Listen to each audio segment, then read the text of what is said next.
Now at 10 and streaming on crossroadstoday.com. Text. Senator Ted Cruz's campaign bus tour stopped in Victoria today to inspire Republican voters to get out to the polls. Our reporter Trenton Whiting was there and has more on his stop and his message. Shawna, Dawn, thanks. Senator Cruz's Texas tour brought him close to home here in Victoria, visiting La Vaca Barbecue along with other prominent Republican officials and candidates. I got a closer look earlier today. Senator Ted Cruz has been hitting the road, campaigning in Texas for the upcoming November 5th election. Today, he was in Victoria, speaking about his platform on topics such as healthcare and immigration. 1.5 million illegal immigrants come into this country under Joe Biden and Kamala Harris. It is the worst in history. It is a full-on invasion. The Texas senator. Prominent local Republican and Texas House Representative candidate A.J. Lauterbach and Senator Lois Kolkhorst were also in attendance. Challenger Colin Allred has been on the campaign trail himself, visiting several Texas towns like El Paso and his hometown in Dallas. His message has focused on the differences between him and Cruz as he vies to move from the House to the Senate. To me, for every Texan, you don't want a senator who abandons you when you need them most. If you don't want a senator who wants to take away Medicare and Social Security, if you don't want a senator who's only focused on himself, then I hope you can give me a chance as the alternative. Senator Cruz is confident that he'll win a third straight term after serving 12 years for the Senate. I think the election is close, but we're going to win. And we're going to win because my record is consistent with the values of the voters of Texas. Trenton Whiting, KAVU TV, 25 News Now. And it's not rocket science. And it was another big turnout in Victoria County for early voting today. After a record day one, another 2,091 voters cast a ballot in person today, bringing the two-day total to 4,181. Another 1,634 ballots have been cast by mail. A total of 10% of Victoria County's registered voters have already taken part in the November 5th election. And this brings us to today's viewer poll. What local election are you going to the polls for? U.S. Representative District 27, State Representative District 30, Railroad Commissioner, or Victoria County Commissioner? 3/4 of you feel that the State Representative District 30 race is most important to you and getting you out to the polls. So we encourage everyone who's registered to vote to make sure, and whoever you vote for, get out there and cast your ballot. But you can also continue to vote in our poll at crossroadstoday.com/vote. And thank you to everyone who took part tonight. A new ad from State Representative Caroline Harris Davila about protecting kids and improving school lunches ends with Harris Davila and her husband posing with 4 children. But those are not the Davila's kids. You can read the full Texas Tribune article by going to our website, crossroadstoday.com. Captain Kenny Jones of the Salvation Army of Victoria is winding down as he comes off of helping people in Florida after Hurricane Milton. Jones served as a liaison as he gathers information about the current conditions of people in Florida. He served Sarasota County, Manatee County, and northern Charlotte counties. As of yesterday, he says that there were about 49,000 meals being served throughout those counties. I certainly believe that that's one of the highest callings for a Salvation Army officer is our disaster response. What it means is that's why I'm called. It's as simple as that. This is what we do. We don't question it. We don't say, oh, I don't want to go. That's not part of it. It's what we're called to do, and it's what we do. Captain Kenny says that tomorrow is the last day that the Salvation Army will be providing services in Florida. Captain Kenny also says that although he was sent on assignment, he is on disaster relief every day. Yeah, fortunately, no more disasters after that, but we have a man who may know a few things about things in the Gulf or the Atlantic or the Pacific are causing these problems. He might know a little bit. He might. I think so. Storm team meteorologist Mac Pettis with it. Thank you. And in sort of answer to that, I mean, I think it's looking less likely like we'll have another tropical system become a disaster for the mainland.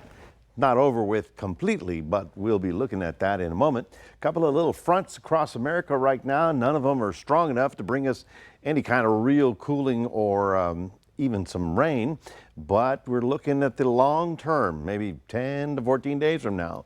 may change our fortunes. So we'll talk about that and take a look at your extended outlook coming up in a moment. Back to you. Mac, thank you. Police are searching an area of West Houston as part of a missing person case. Activity at the location has increased with the presence of crime scene investigators and equipment. Excavators could be seen digging up a couple of areas.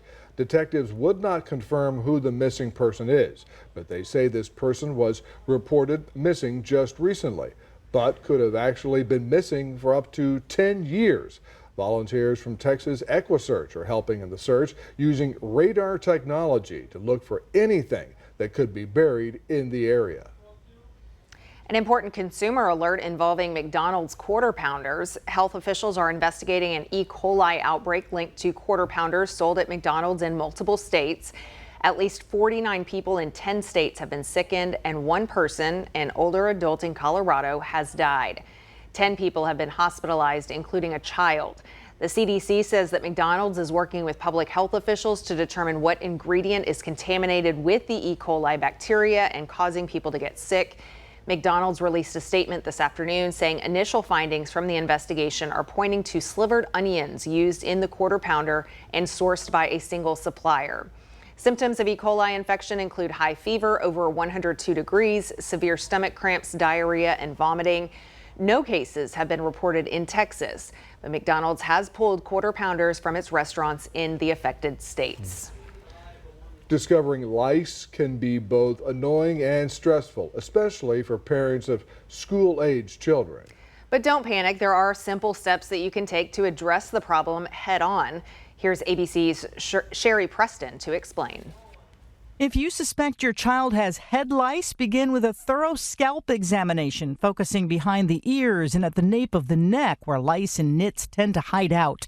If you identify crawling lice or nits close to the scalp, it's important to check all family members every 2 to 3 days until they're gone.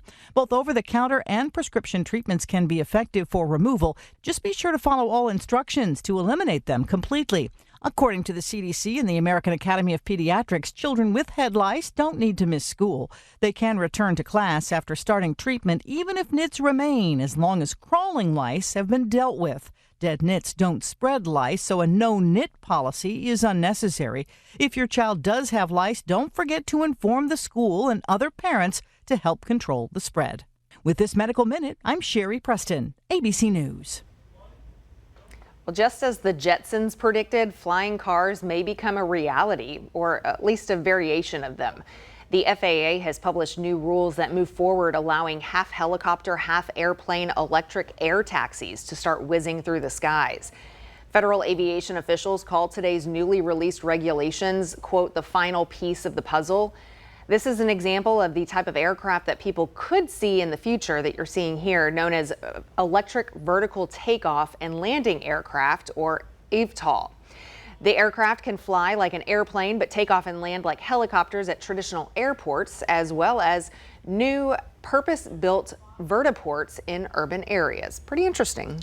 The future is now. Yes. And for the record, my favorite Jetson was the dog Astro. Remember to subscribe to our YouTube channel, Crossroads Today. Hit the like button and click the notification bell. Then you can see Crossroads Today on YouTube. And stay with us. Coming up on 25 News now at 10.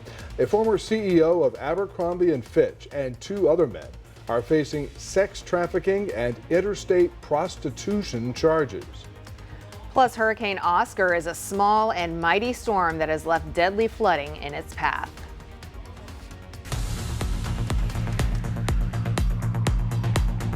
Hi, I'm Detective Kelly Gibbs with the Victoria Police Department. Victoria Crime Stoppers is seeking information concerning a murder. On October 19, 2024, Victoria County Sheriff's deputies responded to the 9800 block of Lower Mission Valley Road concerning a shooting. Upon arrival, deputies observed numerous vehicles leaving the location. The investigation revealed that a 20-year-old male victim was taken to a local hospital in a private vehicle. The male victim did not survive. If you have any information about this murder, please call Victoria Crime Stoppers at 361-572-4200. You can also submit a tip by using the P3 Tip app on your Android or Apple device, or by visiting our website at www.crimestoppersvictoria.com. All tips are anonymous, and if you give information that leads to an arrest or charges being filed, you could earn a cash reward. With Victoria Crime Stoppers, I'm Detective Kelly Gibbs.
Welcome back. Eric and Lyle Menendez will find out this week if they'll get a new sentence.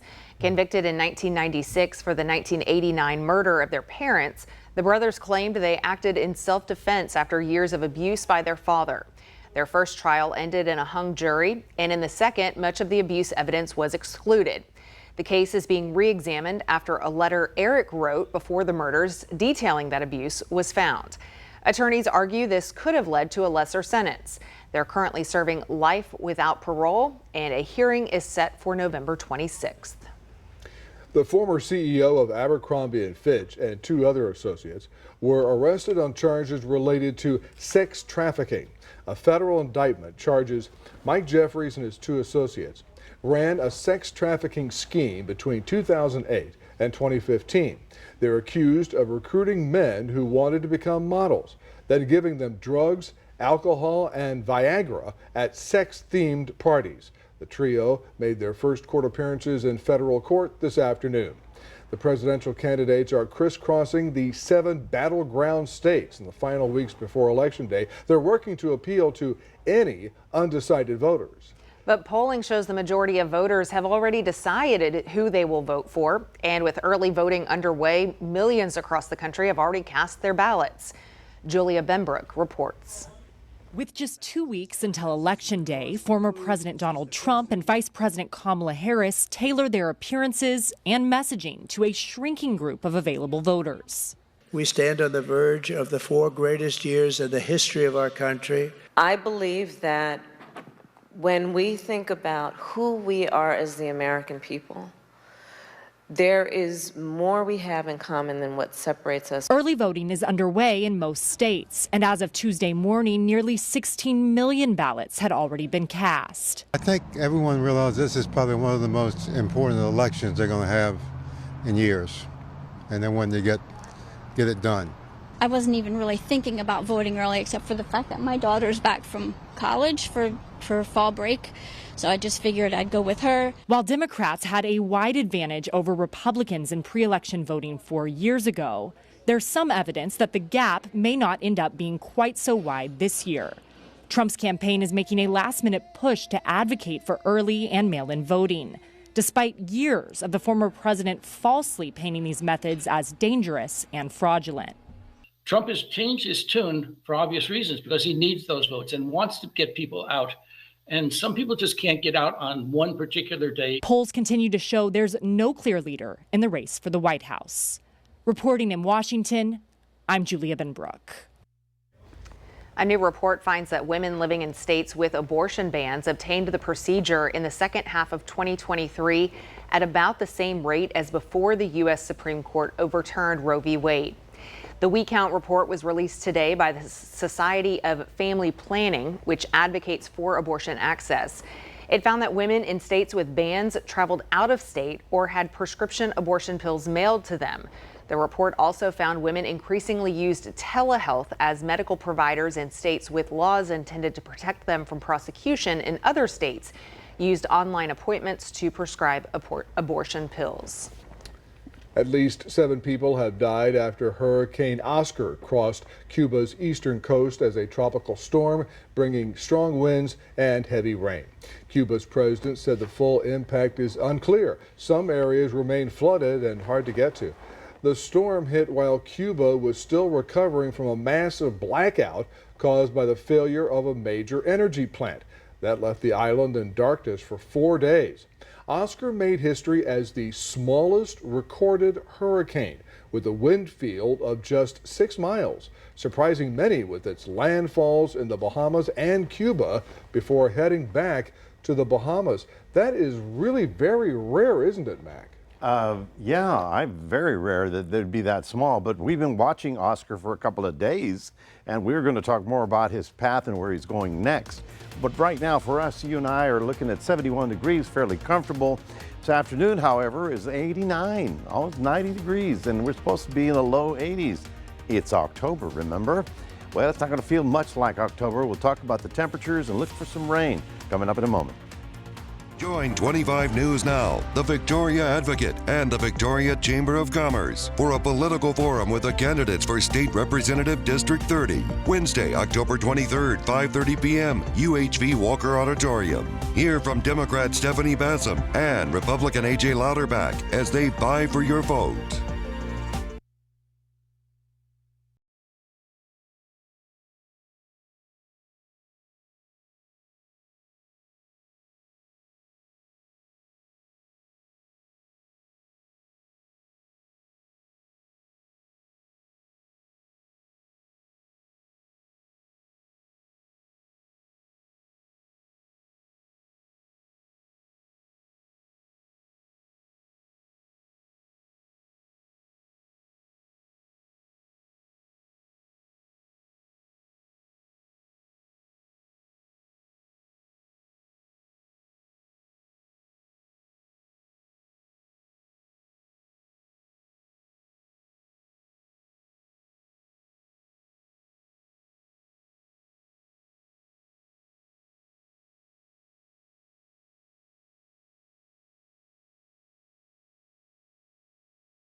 Well, good evening, everyone. Obviously, the temperatures are a big factor in the life that we have to lead. Those of you that are still working outdoors, still having to deal with this hot weather, even though we're in October. We're almost in November, can you believe it? It's about 7 days away, 8 days away. Now we're looking at just a little bit of high cloud covers coming up from the Pacific, actually an old tropical storm. This little frontal system in North Texas was there last night, but it's not moved much. It's just really a dividing line between the drier and more humid air. Little front here, but there's a big storm coming in to the Pacific Northwest. And why am I looking in that direction? Because that's where the big winter storms come from, the tropics. Well, it's getting less and less likely that anything is coming into our area from down there. I'll show you why in a moment. And of course, since we've been 30 days without rain, and that includes pretty much the entire state, the Texas Forest Service has put out an advisory. We're at level 3 of concern of possible wildfires, so we need to be prepared. What does that mean? Well, when you're driving around into the brush or into the ranch, you see all the dry grasses, and you got to be very cautious because anything could spark a fire. It could be a piece of glass, piece of metal, hot exhaust on a pickup truck. We'll all have to be very cautious because we're now going beyond those 30 days of dry weather. We're going to be in temperatures above normal for this time of the year, and much of the vegetation is going dormant at this hour. So, you know, all things we've got to look at for the next few days. And so the idea is to get through this without a problem. Now, the south winds will be fairly strong tomorrow in the afternoon hours, and that's all going up into that front. But the front is not much of a cold air bringer, so we'll just watch it pass by and say goodbye. It's not going to do much for us at all. Our temperatures are going to be on the warm side, not exactly records, but warm enough. 90 the forecast high, 89 in Houston, 90 up in Austin, and 90 in San Antonio as well. Now in the tropics, we do have some business right now. We have a Hurricane Christy, and we have the remnants of Oscar. Now Christy's not a problem because it's doing what they're supposed to do down in the Pacific. They're going westerly, okay, so not a problem. Oscar, this is the storm that came in, wandered around. I don't know what they're saying about surprise. We've been talking about it for a week and knew it was coming. Said it would be over the Bahamas, not the Puerto Rico, then the Dominican Republic, and it got to Cuba and then made a sharp turn because it ran into the front and the high pressure, and it just sheared the top off of that thing and fell apart. Now, all things considered, we've got to consider that in this area, the computer models, which have been doing pretty good, you've got to admit, in about 2 weeks, the 1 through the 4th, 1st to the 4th of November, there's a potential development here. It would be a tropical system that goes in that fashion. So we'll have to watch out for that, and that's in the long term. For us, in the short term, it's just hot. It's sunny. It'll be a good day in Port Lavaca, getting up to about 85. Winds will be a little bit stronger in the afternoon hours.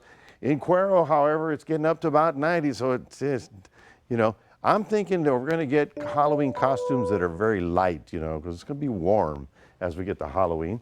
A little bit of AM fog possible on Wednesday and Thursday morning. Otherwise, we're looking for sunny skies, warm days, hovering around 90 degrees for most of the week. That's your 7-day forecast, reminding everybody we do have a QR code. Love for you to scan that. Put Crossroads Today on your phone. And now it's time for sports with Maximum Maxwell. It's all yours, bro. Thanks, Mac. And tonight we had multiple volleyball games here in the Crossroads, and also Calhoun. They honored 6 seniors tonight for their senior day. I'll tell you more about that coming up in sports.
All right, Crossroads. So now we officially have made it here to week 9 of CFL. We're now only 3 weeks away here from playoff football here in South Texas. And one of the big matchups here in week 9 to keep your eyes on is the El Campo Riceford versus the Bay City Black Cats. And this game has been one of the hugest rivalries here, and it's been going on now for 121 times. This will be the 121st meeting they have met, and the stakes, they could not be higher. Now, Campo, they head in this game 6-1. They're coming off a 66-0 victory last week over Floresville. Quarterback Ridge Spenrath has been lights out for the Wright Spurs, and their running game has improved week by week, but their opponent, Bay City, is also 6-1. Their only loss was to Edna 35-7 in week 2. And so Bay City, they've won 8 games the past 2 seasons, and they should be a battle for sure. And their quarterback, Alex Estrada, going to be a factor with his arm and legs. So this game will go back and forth here this Friday night and be one of our top games to watch out for. But now, I asked here in our viewer poll here,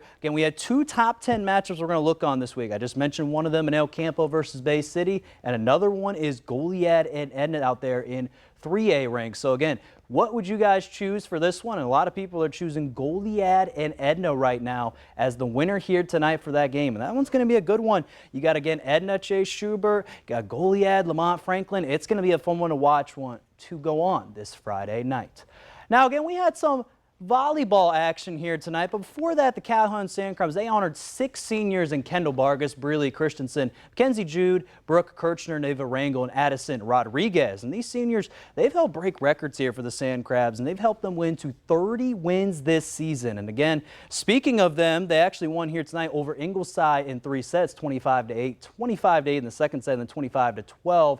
And Neva Rangel had 21 kills, and Kendall Vargas had 18 digs. So props up there to the Sandcrabs for senior night and getting the win. And now, how about the Goliad Tigers? They won on the road in volleyball versus the Poth Pirates. They won in the first set 25-16, 25-14, and then 25-17, winning 3 sets to nothing. And Addison Yendry and Maven Wanch led the team in kills, with Yendry having 16 and then Wanch having 10. So Goliad, they're now 33-5 this season, 8-0 in district play. And they play back at home versus Luling next week.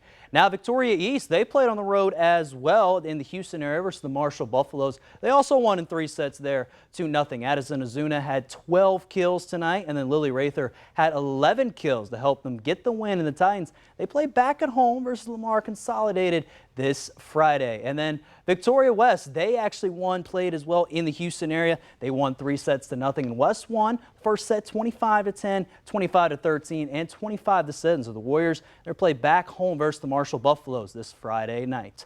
And then finally tonight, how about former Victoria East side and Bailey Zappi? He signed with the Cleveland Browns today. According to ESPN, Zappi was on the Kansas City practice squad and after he got cut by the New England Patriots. So now he's with the Browns, and now Browns just did this because of the loss of Deshaun Watson, who's out for the rest of the year due there to an injury. So Don, it's going to be interesting to see what Bailey Zappi can do there in Cleveland. They need a quarterback desperately out there for sure.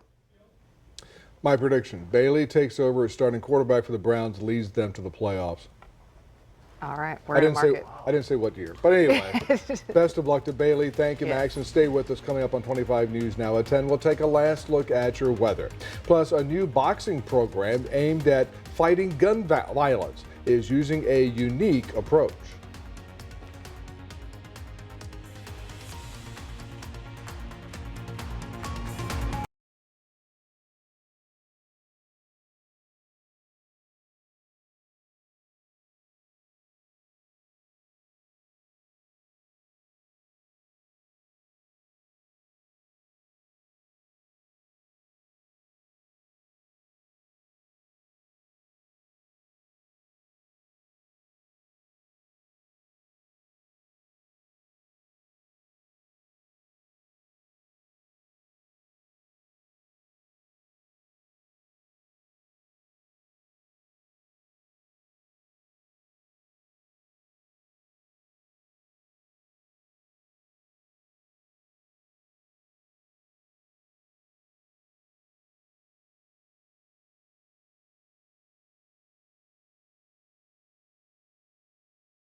There's a new boxing program in Kansas City aimed at combating gun violence, but this initiative is a bit different than other boxing programs that you may be familiar with. One of the tools they use in training is a virtual reality headset. Stats from the Kansas City Police show that more than 30% of both victims and suspects in homicides in the city are 24 years old or younger. The Justice and Dignity Center started a boxing program, but there was fear holding some of the teens back. So they brought in the virtual reality machine where they're able to do hundreds of different simulations and take that fear out of it, help them build their confidence and their strength, and then get them there in the ring. So, great program. Pretty cool. Yeah. An art installation called Portal in Philadelphia's Love Park is connecting the city with international locations. These technology-based sculptures feature live, real-time video feeds, allowing people to interact with others thousands of miles away.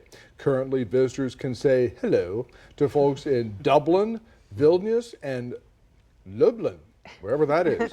Maybe it's near Dublin.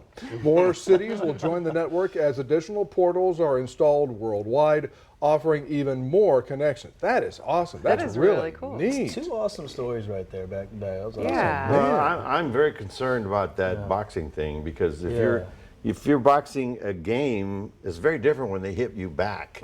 Right. You know, you got to learn the and you can't, in virtual reality, you don't know what's going to happen. You know what I'm saying? Getting hit back go is back and forth, and there's a lot of different getting things hit back you is don't know. real reality. That's what I'm talking about, real reality. Because it's all fun and games until somebody hits you. Exactly. It's not funny anymore. Well, folks, we're looking at the hot weather. It's just going to roll on through 7 days, about 90 degrees. We may have a little morning fog tomorrow, especially along the coastal areas. So those of you down in Calhoun County, Oswell and Tyvola need to consider that as you're driving early. All right. Well, crank the AC down so it feels like there's a crisp in the air and turn on a good horror movie because tomorrow is National Horror Movie Day. Whether Michael Myers makes your skin crawl or Annabelle torments your soul, there's a film for every anxiety. I hate horror films, so I will not be taking part. But they've been around about as long as movies themselves, dating back to 1886. So any of y'all have a favorite? In the modern sense, it has been pretty I would say spectacular. it's one of my It's favorites. it's very psychological. It's pretty good. Well, I'll let y'all tune in and stay out of that. So, thanks for joining us. Have a great night. 25 News Now.